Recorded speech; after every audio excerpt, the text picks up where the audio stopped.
By the way, sasa hivi habari ya mjini ni Headmaster, na tukasema tuweze kumtafuta kwa ajili ya kuweza kuzungumza naye mawili matatu. Headmaster, kwanza hongera sana. Shukrani sana.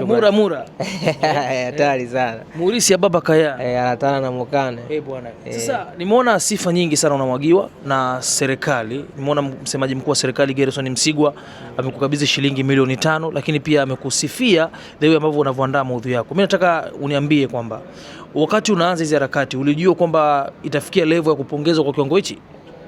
Hapana. Yaani kupongezwa nilikuwa naiona itakuja, lakini sikuiona kwa ukubwa huu. Ila mimi nilifanya content nje tu ya kujiingizia kipato. Lengo langu kubwa lilikuwa pia na jamii iweze kufaidika na content zangu. Leo kesho sipo, ziweze kuwa na legacy fulani. Ndio lilikuwa lengo langu kubwa sana. Kwa sababu unaweza kaangalia mtu kama kiongozi Mwalimu Julius Kambarage Nyerere. Hasifiki kwamba alikuwa tajiri, ila alisifika kwa sababu ya kitu kikubwa alichokifanya. Sisi kina Martin Luther King wanasifika kwa vitu vikubwa ambavyo wamefanya vinaishi.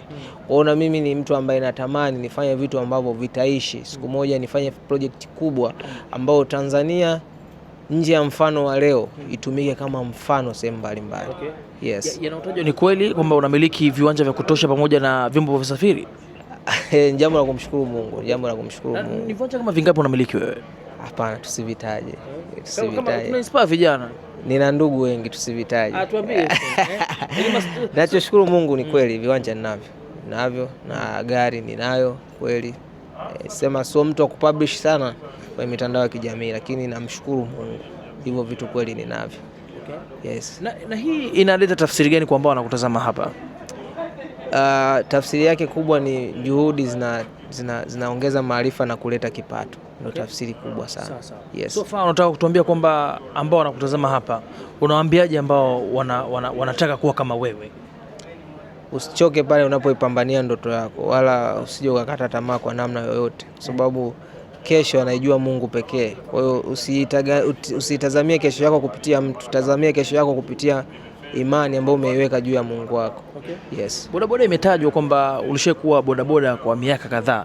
Na mmoja pia ya mtu kwamba pia unaigiza naye ambaye ni mshikaji wako pia naye alikuwa bodaboda. Mimi nataka utupitishe katika safari ya bodaboda. Ulikuwa unaingiza shilingi ngapi kwa siku, lakini nini ambacho kilikufanya ukaacha?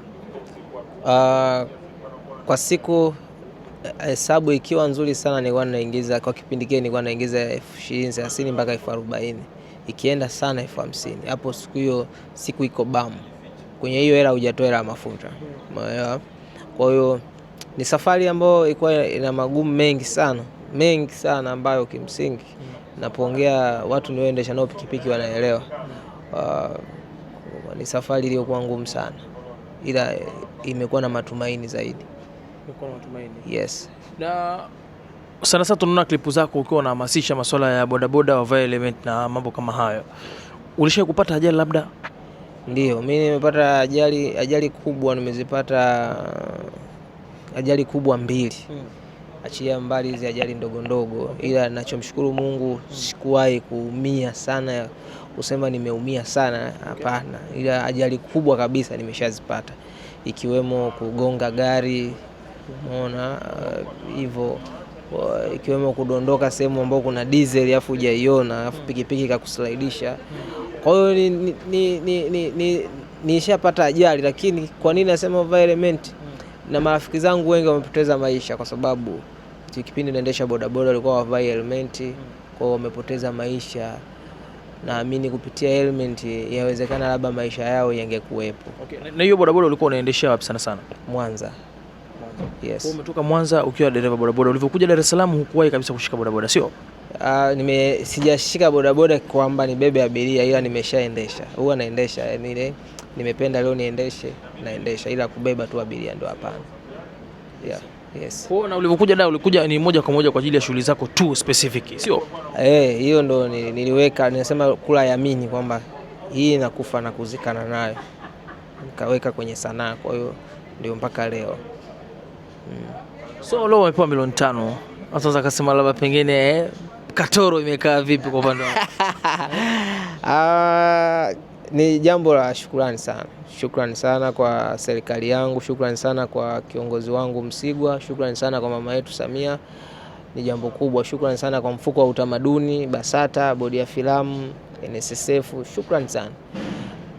Imekaa vizuri kwa sababu hata kama nilikuwa na kipato afu kimeongezwa hicho, kuna namna kinaniweka sehemu.